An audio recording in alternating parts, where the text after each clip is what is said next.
Bien-aimés, bonjour ou bonsoir. Aujourd'hui, notre Seigneur Dieu Tout-Puissant nous a recommandé de vous parler du sujet dont le titre est « Les grâces et leurs messagers ». C'est-à-dire que toutes les fois que le Seigneur a fait descendre sur l'humanité la grâce ou l'étoile ou la rédemption, et le porteur, le messager ou le oint de cette grâce, de cette rédemption ou de cette étoile, cela depuis la création du ciel et de la terre jusqu'à aujourd'hui. Et là, vous comprendrez que si vous parlez de l'étoile, donc vous parlez de la grâce, donc vous parlez de la rédemption. C'est la même chose. Si nous lisons le livre de Saint Jean, chapitre 16, verset 13 jusqu'à 15, il est écrit « Quand le Consolateur sera venu, l'Esprit de vérité, il vous conduira dans toute la vérité. Car il ne parlera pas de lui-même, mais il dira tout ce qu'il aura entendu et il vous annoncera les choses à venir. » C'est depuis longtemps qu'on nous présente le mensonge comme vérité. Et nous y avons cru. Cela soit par peur, soit sans le savoir, soit que nous n'avions pas d'autre choix. L'Esprit de vérité est déjà là pour nous sortir de l'ignorance et nous amener vers la connaissance. Pour nous sortir de la peur et nous amener vers la prise de décision responsable. Avoir la grâce, c'est être doté de la puissance du Saint-Esprit, de l'autorité du Saint-Esprit, ou encore être approuvé par Dieu. Il est écrit, « Si mon peuple, sur qui est invoqué mon nom, s'humilie, prie et cherche ma face, et se détourne de ses mauvaises voies, alors je l'exaucerai des cieux, je pardonnerai son péché et je guérirai son pays. » Ézéchiel 14:14 dit, et que ces trois hommes, Noé, Daniel et Job, y seraient, ils délivreraient leurs âmes par leur justice, dit le Seigneur l'Éternel. Aujourd'hui, ce monde a besoin des hommes de la trempe de Noé, de Daniel, de Job. Le monde a besoin du courage et de l'obéissance de Noé à la voix du Seigneur pour construire l'arche alors qu'il ne pleut pas encore. Ce monde a besoin de Daniel pour révéler les secrets les plus cachés. Ce monde a besoin de la vertu et de la persévérance de Job pour apaiser la colère de Dieu. Depuis que l'humanité existe jusqu'à présent, Dieu a toujours choisi ses élus. Et chaque élu est venu avec une grâce particulière pour la rédemption du peuple de Dieu. Et nous avions subdivisé les grâces en trois catégories essentielles. La première catégorie contient 4 grâces essentielles. Et chaque grâce a un messager, un oint ou encore un élu. La première grâce ou étoile avait commencé avec Enoch jusqu'au jour de Noé. Enoch était l'aimé de Dieu. À plusieurs reprises, il a été conduit par les anges à aller visiter les mystères du ciel que personne n'a jamais visité ou connu depuis la création jusqu'à aujourd'hui. C'est lui qui a écrit le livre sur Adam, sur lui-même, sur toutes les générations après lui. Dieu lui a révélé tout ce qu'il n'avait jamais révélé à qui que ce soit, tout ce qui existait avant la création d'Adam jusqu'au jugement dernier. Enoch est venu annoncer le jugement sur les anges déchus, les anges qui sont descendus du ciel parce que tout simplement ces anges, en regardant la beauté des filles de la descendance d'Adam, ils ont décidé de quitter le ciel et venir faire l'adultère et avoir des enfants avec ces filles d'Adam. La deuxième étoile ou deuxième grâce. La deuxième étoile avait été confiée à Noé jusqu'à l'ère d'Abraham. Noé est venu prononcer le jugement des enfants de ces anges rebelles qui se sont accouplés avec les filles de la génération d'Adam et qui leur ont enseigné toutes sortes de péchés. Et à cause de ces péchés, cette terre a perdu la gloire de Dieu. À cette époque-là, alors que Noé enseignait la rédemption à son peuple, personne ne voulait l'écouter. Il le taxait de menteur, il le taxait de détraqué mental même. Ainsi, Dieu avait décidé que Noé prépare l'arche afin de pouvoir le sauver lui-même et sa famille et éradiquer le peuple sur la terre. Un grand déluge s'est abattu sur la terre. Seul Noé et ses enfants étaient restés. Et à partir de l'offrande que Noé avait offerte à Dieu, Dieu l'avait béni comme il l'avait fait à Adam. Et de la descendance de Noé, nous tous sommes sortis. Troisième étoile ou troisième grâce. Cette grâce avait été confiée à Abraham et s'est étendue jusqu'à l'avènement de Jésus-Christ. Elle a donc été confiée à Abraham, d'Abraham à Isaac, d'Isaac à Jacob, de Jacob à Joseph. Joseph avait été vendu par ses frères à cause de cette étoile jusqu'en Égypte. De Joseph à Moïse, et Moïse a reçu une mission spéciale de pouvoir délivrer le peuple d'Israël de la captivité d'Égypte et l'emmener en traversant la mer Rouge jusque dans la terre promise. Quatrième étoile ou quatrième grâce. Cette étoile a commencé avec Jésus-Christ. Jésus-Christ qui nous a enfantés ni de la chair, ni du sang, mais de l'esprit. Et quiconque croit en Jésus-Christ ou quiconque reçoit Jésus-Christ, il lui donne le pouvoir de devenir enfant de Dieu parce qu'il est le chemin, la vérité et la vie. Vous allez le retrouver en lisant le livre de Jean, chapitre 1er, versets 12 jusqu'à 14. Ici, la grâce ou l'étoile est descendue sur une vierge, une jeune vierge appelée Marie.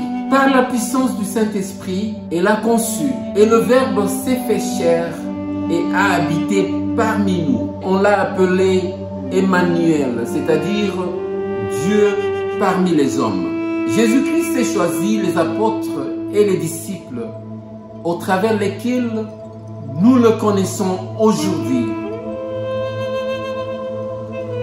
Deuxième catégorie. Ici, nous avons trois grâces ou trois étoiles. Notre Seigneur Dieu Tout-Puissant est un et unique. Dieu a accordé sa grâce, sa rédemption à son peuple en faisant usage aux trois personnes qui vivent en lui-même. Et ces trois personnes vivant en Dieu, lui seul, sont Dieu le Père, Dieu le Fils, qui est Jésus-Christ, et Dieu le Saint-Esprit. Certains d'entre vous se demandent pourquoi je divise Dieu en trois parties différentes. Non, Dieu est un, comme je l'ai dit, et unique, indivisible. Dieu est un. Il est complet par lui-même, mais il exerce sa fonction en trois personnes différentes. En Dieu lui-même, il est Père, il est Fils et il est Esprit. C'est comme l'homme qu'il a créé. En l'homme, il y a ce corps tangible, il y a l'âme et il y a l'esprit. Et c'est pourquoi Dieu, au commencement, il dit « Et faisons l'homme à notre image ». Il utilise le « nous » parce qu'en lui, il y a trois personnes qui font le travail de création.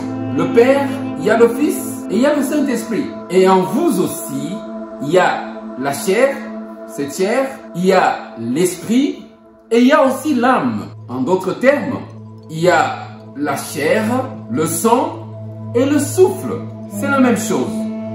Et c'est comme ça que Dieu opère. Il opère en trois dimensions différentes, étant le seul et unique Dieu incomparable, saint, omnipotent, omniprésent, omniscient. Dans la deuxième catégorie, nous avons dit que nous avons trois grâces ou trois étoiles. La première étoile, grâce ou rédemption. L'Éternel Dieu des armées venait à la rescousse de son peuple en se présentant comme Dieu le Père. Depuis la création, jusqu'à l'avènement de Jésus-Christ, l'Éternel Dieu Tout-Puissant parlait, marchait, se présentait à son peuple, soit qu'il était lui-même ou l'ange du Seigneur. Dans la Bible, on dit que Enoch avait marché avec le Seigneur. Moïse avait eu la grâce de rencontrer Yahweh. Et les autres comme Tobit, Gédéon, le père de Samson, Abraham, ceux-ci avaient rencontré personnellement les anges du Seigneur et même l'ancien des âges. En ce temps-ci, le châtiment du Seigneur ne tardait pas à se manifester devant quiconque n'observait pas sa loi. Ainsi donc, Dieu le Père habite dans le 7e ciel sur son trône de gloire. La deuxième grâce, étoile ou rédemption appartenant à la deuxième catégorie. Ici, Dieu Tout-Puissant se manifeste en tant que Dieu le Fils. Jésus-Christ, Emmanuel, Dieu parmi les hommes, qui a été annoncé par les prophètes depuis des années avant sa venue. Il est né d'une jeune vierge, Marie. C'est Emmanuel qui est Dieu parmi nous, ce beau Dieu qui accepte d'habiter parmi les hommes. Mais les hommes ne l'ont pas reconnu, les hommes ne l'ont pas reçu. Il leur a apporté la lumière, mais ils n'ont pas accepté cette lumière. Il les a guéris, il les a nourris, il les a ressuscités. Il a opéré toute forme de miracle au milieu d'eux, mais ces hommes ne l'ont pas reçu. Dans sa démarche de la rédemption, il a accepté de s'humilier jusque sur la croix à Golgotha. Il a reçu toute forme de persécution par les mêmes hommes auxquels il a apporté la lumière. Les mêmes hommes qui ne l'ont pas reçu ont plutôt choisi de le maltraiter, de le vilipender, de l'humilier. Et ce beau Dieu qui nous aime a tout accepté.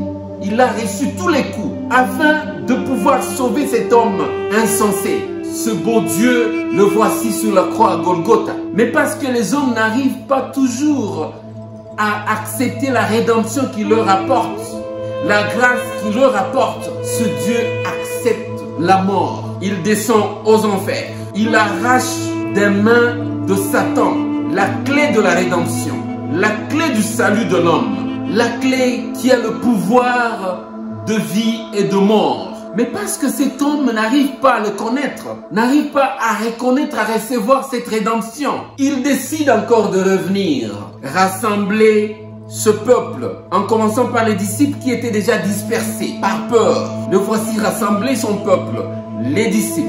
Il les enseigne encore de nouveau. Il les prépare à recevoir Dieu le Saint-Esprit, parce qu'il leur avait dit « Je ne vous laisse pas orphelins, je pars mais je veux revenir ». Surpris de voir Jésus-Christ qui les quitte et qui monte au ciel, les ciels qui s'ouvrent et qui reçoit son Dieu et le ciel qui se ferme. Et voilà que les disciples, avec courage, avec joie, vont aller attendre le Saint-Esprit au jour de la Pentecôte. Et Jésus-Christ, Dieu le Fils, est assis dans le 5e ciel sur son trône de miséricorde. Avant qu'Abraham ne soit, Emmanuel, Dieu parmi nous les hommes, fut le Verbe qui a tout fait, qui s'est fait chair, est bien démontré dans le livre de Jean, chapitre 1er, versets 1 jusqu'à 5, puis verset 14 et même verset 18. Et si vous avez encore des doutes sur la divinité de Jésus-Christ, vous pouvez lire le livre d'Exode, chapitre 3, versets 13 à 14, et le comparer au livre de Jean, chapitre 8, verset 28 et verset 58, et aussi le livre de Jean, chapitre 13, verset 19.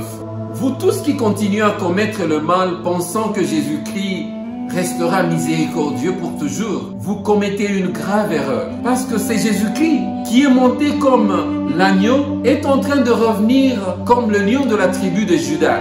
Il est en train de venir pour vous juger parce que rien ne restera impuni sur la terre. Vous pouvez vous réjouir aujourd'hui, mais sachez que votre jour de jugement est très proche. Mais parce que nous vivons dans le temps de grâce, ce Jésus-Christ miséricordieux vous demande de vous repentir. Repentez-vous donc, et cette grâce apportera la lumière à votre vie.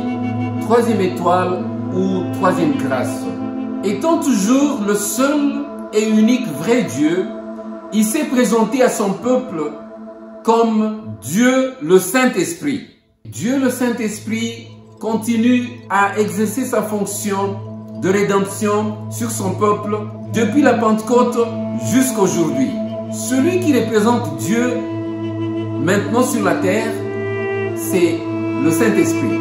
C'est le Saint-Esprit qui donne la permission à toutes les âmes des saints vivant à côté de Dieu de venir sur la terre révéler au peuple de Dieu, aux serviteurs de Dieu, aux apôtres, aux prophètes, la pensée de Dieu et même les actions de Dieu. C'est lui le Paraclet, le Rédempteur. C'est lui la grâce même qui dirige toute œuvre de Dieu. Dieu le Saint-Esprit habite dans le 6e ciel sur le trône de grâce.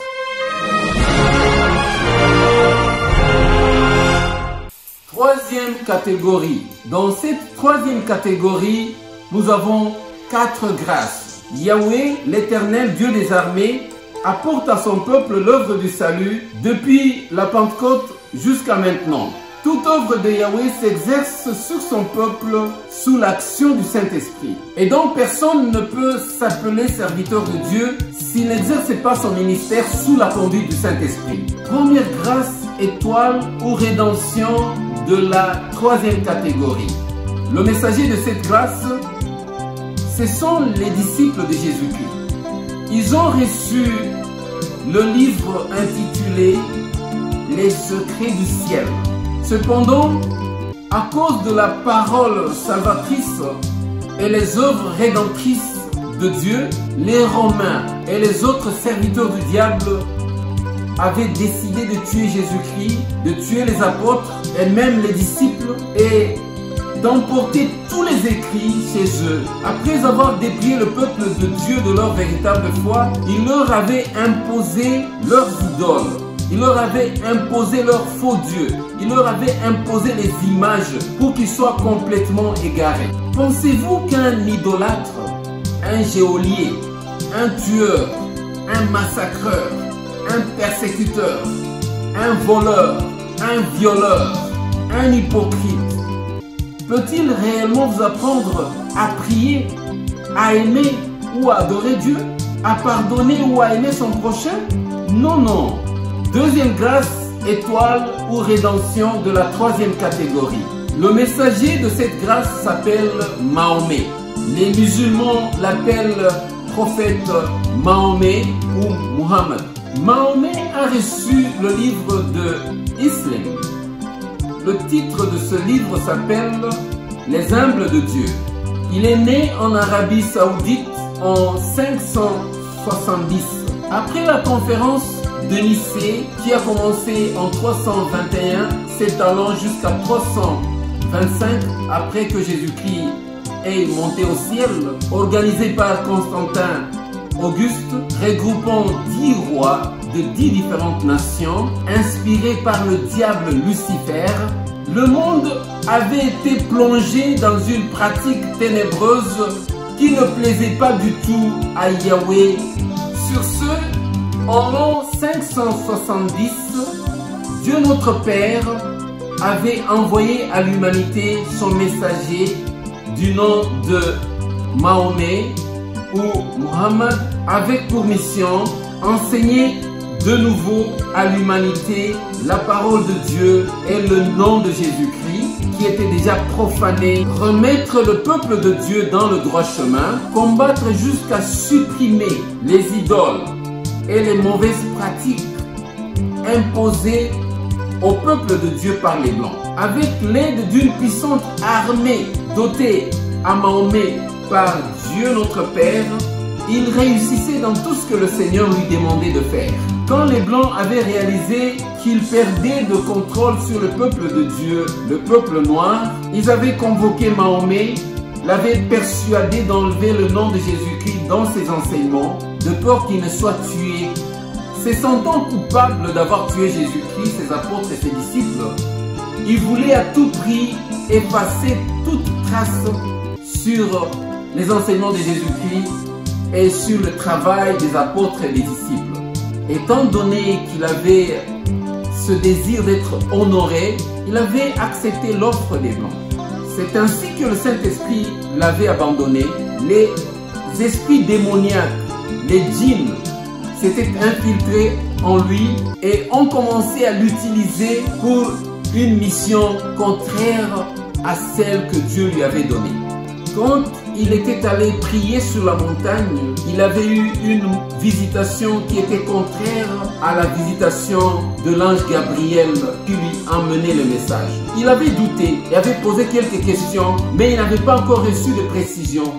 Quand il est allé narrer à sa femme cette impulsion étrange, sa femme n'ayant pas un esprit de discernement, l'avait juste calmé. Et comme conséquence, la parole de Dieu qu'il avait reçue avait été entachée par d'autres paroles lui emmenées par les démons, les djinns. Et vous allez trouver dans le Coran certains chapitres, certains mots et même certaines phrases comme Surat al-Jinn, d'autres mots qui ont été modifiés et ainsi de suite. Il s'est ensuite introduit dans l'adultère et a recommandé à ses disciples de pouvoir épouser beaucoup de femmes.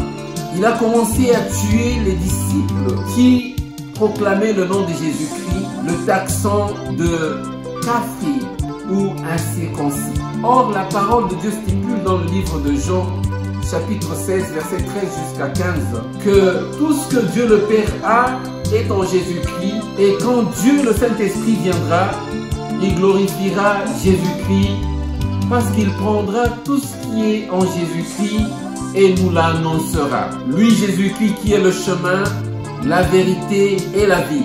Ceci est encore expliqué dans le Coran, dans Surat al-Zukhruf, chapitre 43, versets 61 et 63. Jésus-Christ sera un signe au sujet du jugement. N'en doutez point. Voici le droit chemin et suivez-le. Que le diable ne vous détourne point, car il est pour vous un ennemi déclaré. Et quand Jésus-Christ apportera l'épreuve, il dit, je suis venu à vous avec la sagesse et pour vous expliquer certains de vos sujets de désaccord. Donc, craignez Dieu et obéissez-moi. Ici, le Coran ainsi que la Bible expliquent que c'est Jésus-Christ qui fera le dernier jugement et c'est encore lui qui est le véritable chemin, c'est-à-dire le droit chemin. Il est donc temps que vous changiez votre perception et que vous vous aligniez devant celui qui possède la clé de votre salut. La troisième grâce, étoile ou rédemption de la troisième catégorie. Le messager de cette grâce, étoile ou rédemption, c'est Simon Kimbangu. Simon Kimbangu est né en République démocratique du Congo, anciennement République du Congo belge, en 1887. Il a reçu le livre intitulé « Retournez à Dieu votre Seigneur » ou « La crainte du Seigneur Dieu ». Simon Kimbangu est venu informer aux gens sur le livre glorieux que Dieu Tout-Puissant donnera aux Africains, au travers lequel Dieu sauvera la République démocratique du Congo, l'Afrique et même le monde. Il est venu révéler aux Africains qu'ils sont des vrais descendants d'Adam. Il a de nouveau été chargé par Dieu de retirer du cœur des Africains des religions superstitieuses que les Blancs leur avaient apportées. Pendant que Simon Kimbangu enseignait aux gens la parole lui révélée par le Saint-Esprit, il guérissait aussi les malades, il délivrait les captifs et ressuscitait les morts. À cause de la vérité qui était dans les enseignements de Simon Kimbangu, les Congolais commençaient à se révolter petit à petit contre le système insolite des Belges qui les plongeait dans l'exploitation et même l'extermination sans précédent. De peur qu'ils ne perdent leur hégémonie sur le Congo, en 1921, les Belges avaient arrêté Simon Kimbangu, tué beaucoup de ses adeptes, torturé, pourchassé et même intimidé les autres. Lors de sa visite à Elisabethville, Lubumbashi, le roi Albert de la Belgique avait condamné Simon Kimbangu à la réclusion à perpétuité et à 120 coups de fouet par jour jusqu'à sa mort. Et Simon Kimbangu est mort en 1951 à Elisabethville, en République démocratique du Congo, après 30 ans de prison. Certains des textes du livre que Simon Kimbangu avait reçu du Saint-Esprit, les Belges les avaient pris et étaient allés les cacher chez eux en Belgique.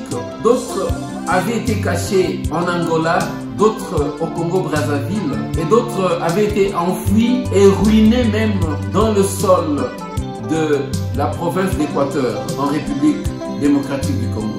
Le pire encore est qu'après la mort de Simon Kimbangu, une église a été érigée sous son nom, le considérant comme Dieu, alors qu'il n'était qu'un simple messager de Dieu. Pourriez-vous s'il vous plaît m'aider à trouver une réponse à ces questions? Pourquoi peut-on condamner quelqu'un de la sorte?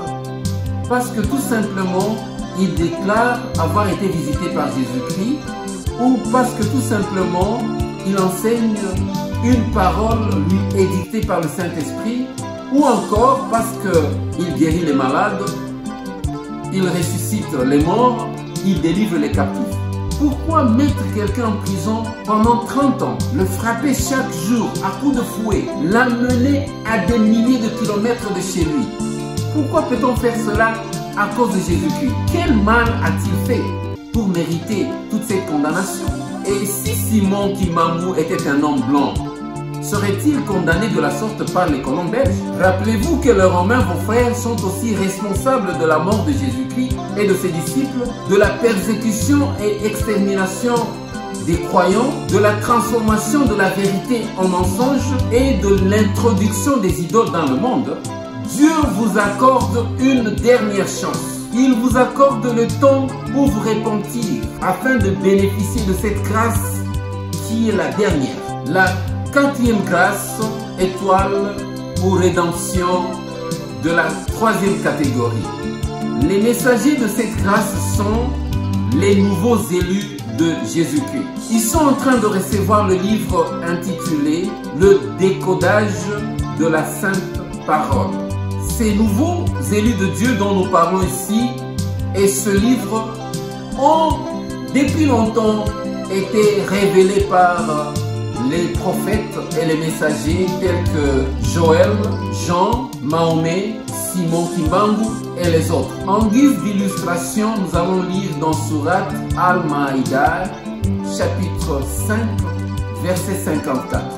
Ô vous qui avez cru, quiconque parmi vous se détourne de sa religion, alors bientôt Dieu amènera les gens qui l'aiment et qui l'aimeront, humbles envers les croyants, puissants contre les mécréants, qui luttent dans le chemin de Dieu, ne craignant le blâme d'aucun blâmeur. Telle est la grâce de Dieu. Il la donne à qui il veut. Dieu est rédempteur d'une grâce immense et il est omniscient. Et pour en savoir plus, le prophète Joël explique très bien dans son deuxième chapitre, versets 2b à 3. Jour de ténèbres et d'obscurité, jour de nuée et de brouillard. Il vient comme l'aurore se répand sur les montagnes. Voici un peuple nombreux et puissant, tel qu'il n'y en a jamais eu et qu'il n'y en aura jamais dans la suite des âges. Devant lui, un feu dévorant et derrière lui, une flamme brûlante. Le pays était auparavant comme un jardin d'Éden et depuis, c'est un désert affreux. Rien ne lui échappe. Vous comprenez ici que les élus de Dieu sont une armée puissante et irréfutable. C'est des hommes d'une humilité et d'une intégrité qui plaisent à la face de Dieu. Ce livre, le décodage de la Sainte Parole, est en train de regrouper tous les livres saints que Dieu avait donnés à Enoch, à Moïse, aux disciples de Jésus-Christ, à Mahomet, à Simon Kimbangu. Ce livre est en train de regrouper tous les écrits volés et cachés par les impérialistes blancs.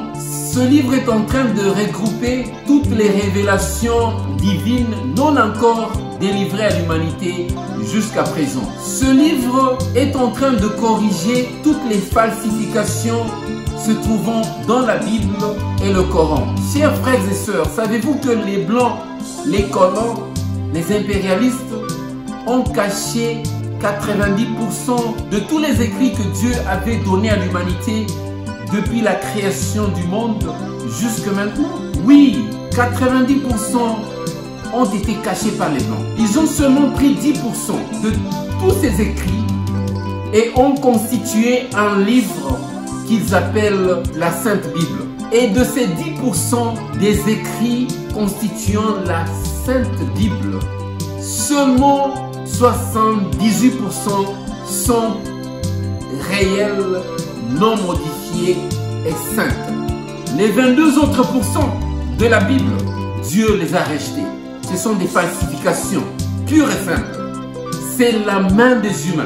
Les 90% des écrits cachés sont aujourd'hui éparpillés à Rome, en Allemagne, en Australie, au Brésil, en Éthiopie.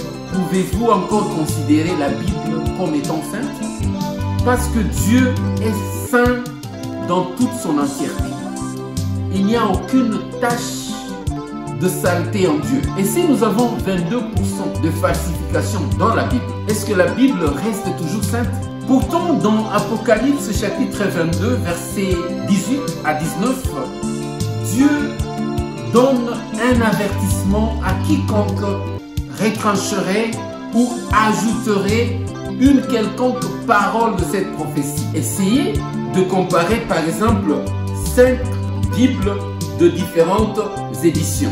Vous serez abasourdi de voir que certains versets ont perdu systématiquement leur sens original à cause de ces modifications. Nous avons aujourd'hui des milliers de religions en compétition, chacune avec sa doctrine à cause d'un seul livre. Après avoir caché 90% des écrits que Dieu nous a légués, certaines d'entre ces religions se donnent le luxe d'ajouter les livres de la Bible et même de retrancher certains des livres, les considérant d'apocryphes ou de non inspirés. Quand maintenant il s'agit de l'interprétation des écrits de la Bible, c'est la cacophonie. Chacun l'interprète à sa manière.